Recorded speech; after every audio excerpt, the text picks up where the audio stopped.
खुश आमदीद ज़िंदगी एक बार फिर हमारी छोटी सी कहानी में।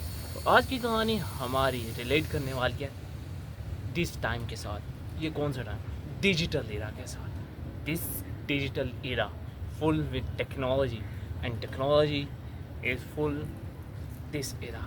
अब ये दोनों चीज़ें एक दूसरे से कितनी सारी रिलेट कर रही हैं, तो हमारा आज का टॉपिक मैंने सोचा क्यों ना इसी से रिलेट कर लेते हैं। टेक्नोलॉजी है और टेक्नोलॉजी का बहुत ज़्यादा इस्तेमाल है, इवन कि कभी कभी मैं भी, खैर मुझे भी बहुत ज़्यादा शौक़ है। लेकिन यार यहाँ पर इंसान का जो कंजप्शन टाइम है ना वो कम होता जा रहा है। बहुत सारे लोगों को 15 सेकंड में बहुत सारा डेटा चाहिए, बट ऐसा नहीं है। 15 सेकंड में कोई भी चीज़ आपको इतना ज़्यादा डेटा प्रोवाइड नहीं कर सकती जितना कि एक लॉन्ग टर्म वीडियो कर सकती है। So this is the era, और मैं इस ईरा को कहता हूँ डिस्ट्रैक्शन ईरा। अब इस डिस्ट्रैक्शन ईरा को हम अपनी लाइफ के साथ रिलेट कर सकते हैं बहुत ही सिंपली, जहाँ पर हम लोग बज़ाहिर आम लोग एक दूसरे के साथ बैठे होते हैं, लेकिन फ़िलहाल हम मसरूफ़ ज़िंदगी होते हैं टेक्नोलॉजी के साथ। तो टेक्नोलॉजी में क्या आता है?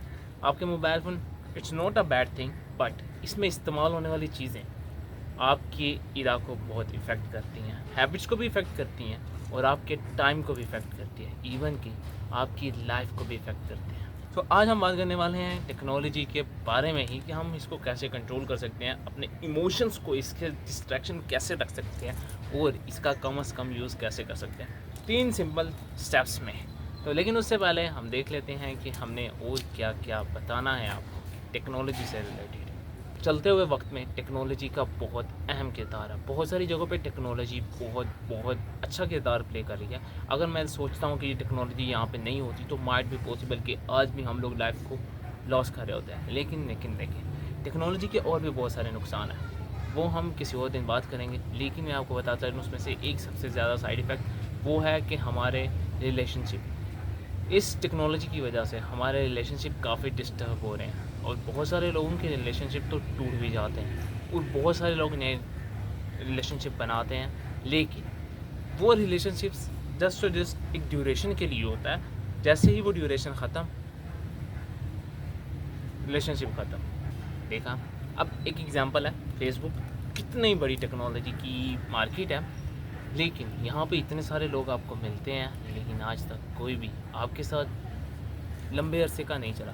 मेरे साथ खुद 3 ऐसे स्पेसिफिक एरिया के हिसाब से मैंने रिलेशन तैयार किए थे, लेकिन वो भी टाइम से ख़त्म हो गए। क्यों? क्योंकि भाईजान यहाँ पे कुछ भी परमानेंट नहीं है। परमानेंट है तो आपकी रियल लाइफ में जीना सीखो भाईजान, ये छोड़ो सारे बारे काम। तो आज हम बात कर लेते हैं कि हम लोग इससे अपने आप को बचा कैसे सकते हैं। 3 सिंपल स्टेप, बहुत ईजी। स्टेप 1, आपको एक स्पेसिफिक टाइम जोन बनाना है, जिसमें आपने सिर्फ और सिर्फ वो एप्लीकेशन यूज़ करनी है जो आपको सोशल मीडिया के साथ कनेक्टेड रख सकती है। मैं भी वो कोशिश कर रहा हूँ, लेकिन मेरा most of the time he Facebook पे निकल जाता है, मुझे पता भी नहीं चलता। हर इंसान के पास अगर स्पेसिफिक टाइम हो और वो सिर्फ और सिर्फ सोशल मीडिया को दे, बाकी सारे टाइम में जो भी उसके काम है वो मुकम्मल करें, तो उसकी लाइफ काफ़ी हैप्पी हो सकती है। इवन के जो लोग सोशल मीडिया से कनेक्टेड रहते हैं, उनकी अपने इमोशंस कुछ भी नहीं होते हैं, सबके सब दूसरे इमोशंस होते हैं। मेरे साथ भी होता है, इसलिए मैं इस कहानियों को अपने साथ रिलेट कर पाता हूँ। स्टेप 2, डोपामिन को कंट्रोल करना।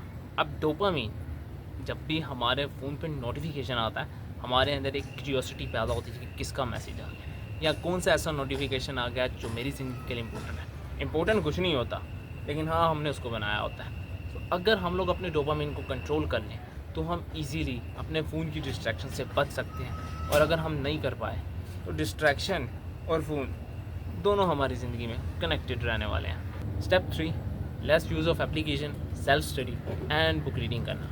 अब ये चीज़ें क्यों ज़रूरी है, इसके लिए एक सिंपल सी कहानी आपको सुना देता हूँ। ऐसे है कि मैं most of the time application से यूज़ करता रहता हूँ। मेरी बुक रीडिंग वीक है और मेरी सेल्फ स्टडी भी वीक है। लेकिन जब मेरी ड्यूरेशन ऑफ वर्क आती है, जब मैं काम से रिलेटेड कोई भी काम कर रहा हूँ, तो मेरी एप्लीकेशन की जो यूजेज है वो कम हो जाती है, लेकिन सेल्फ स्टडी ज़्यादा हो जाती है, बुक रीडिंग ज़्यादा हो जाती है। वो इसलिए क्योंकि तब डोपामिन सिर्फ और सिर्फ मेरी स्टडी को कोलैबोरेट कर रहा होता है, ना कि मेरे फ़ोन और ऐप्स को। तो इस वजह से मैंने अपने आप को कहा और अपने आप से कुछ टाइम सेटिंग भी करवाई हुई है। मोस्ट ऑफ द टाइम मैं अपने आप को सेल्फ बिज़ी रखता हूँ, जिसकी वजह से मैं एप्लीकेशन से दूर और अपने काम से ज़्यादा लगन में रहता हूँ। अब मुझे फ़ोन का इस्तेमाल बहुत ज़्यादा करना पड़ता है, वो जस्ट अपनी वीडियोस की एडिटिंग के लिए। बाकी मैं इतना ज़्यादा यूज़ नहीं करता, लिटिल बिट करता हूँ फेसबुक वगैरह जब मुझे फ़िल्म देखनी होती है या वीडियो कंजम्पशन करनी होती है। आज हमारे वैसे भी टॉपिक इख्तिताम पज़ीर हो गए हैं, तो हमें नए टॉपिक चाहिए जो हमें फेसबुक वगैरह से या यूट्यूब पे सर्च करने से मिलेंगे। इसीलिए मैं अपने आप से कहता हूँ कनेक्टेड रहना भी ज़रूरी है और डिसकनेक्शन भी ज़रूरी है। अब आप पे डिपेंडेंट रखता है कि आप अपने डोपामिन को कनेक्ट रख के आगे लेके जाते हैं या डिसकनेक्ट करने के बाद पीछे लेके आते हैं। फ़िलहाल स्टडी यहाँ पर हमारी इख्तिताम पज़ीर हो रही है। आज गर्मी भी काफ़ी सारी है तो मैं पसीनों पसीन हो गया हूँ। मैंने कहा चलो खैर फिर भी ज़रूरत है, ज़रूरत ईजाद की माँ है, तो हम लोगों को काम करना भी ज़रूरी है। So this is the pretty much end of today's distraction of my life story.